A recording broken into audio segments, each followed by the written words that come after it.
changing your life one story at a time. This is the Chicken Soup for the Soul podcast with Editor-in-Chief Amy Newmark. Hey, it's Amy Newmark with your daily dose of Chicken Soup for the Soul inspiration to make you simply happy. It's Thoughtful Thursday, and I want to talk about random acts of kindness during the holidays.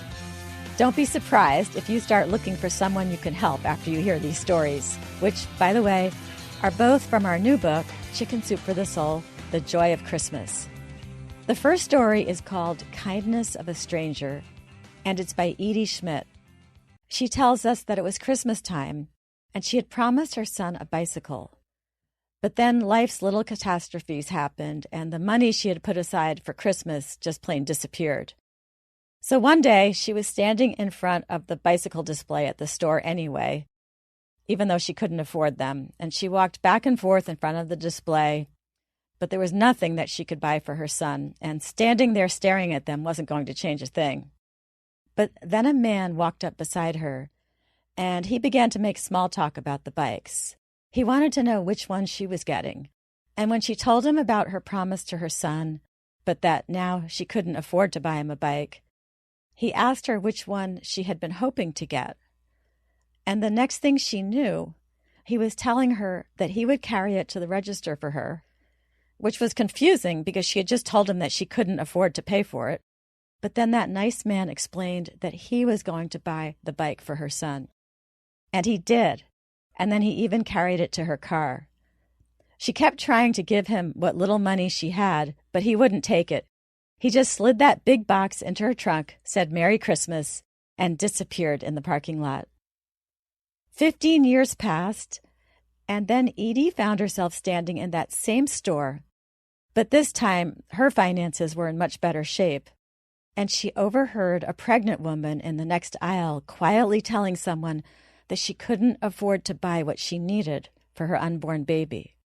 Edie smiled because this was finally her chance. She had been waiting years for this, and she took care of all of that woman's baby purchases. Now, here's another story from the same book, and it's a variation on the theme. And by the way, this theme of helping other people and being kind to strangers is prevalent throughout this book. Our Christmas books seem to take on a different character each year, depending on what the public sends in. And this year's book is heavily focused on doing kind things for others.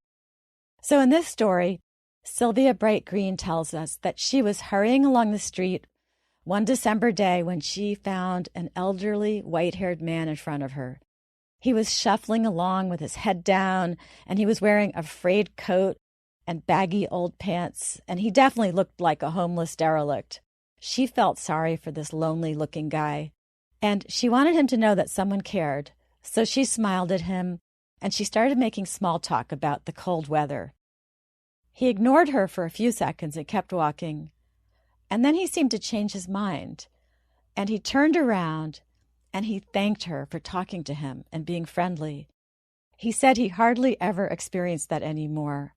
And he said, I've been searching this whole month to find one friendly person to engage me in some kind of cordial conversation, no matter who or what I appear to be. But instead, I receive handouts of money. Apparently, people seem to feel that's all I'm worthy of.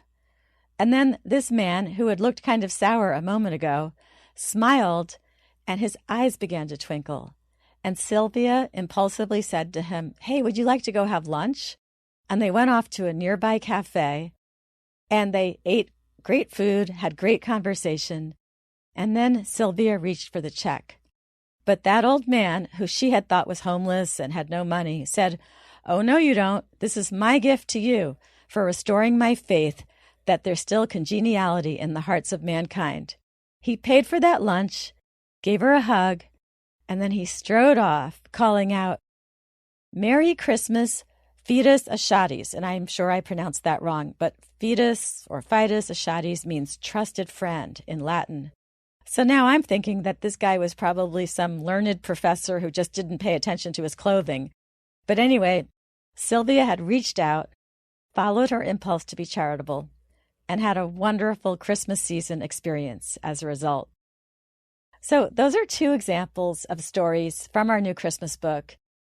And by the way, that book is doing really well. And I have to tell you, it's really exciting for me and gratifying because we work so hard to make these books. And right now, this Joy of Christmas book is number 8 on the paperback nonfiction bestseller list in the U.S. and number 1 in Canada. And you can pick up your own copy at Rite Aid, Walmart, Target, Barnes & Noble, Books A Million, your local bookstore, Amazon, plus plenty of other places. I'm Amy Newmark. Thank you for listening today to the Chicken Soup for the Soul podcast. And if you'd like some fun Christmas tips, please go to our website, chickensoup.com. And come back tomorrow for Friend Friday.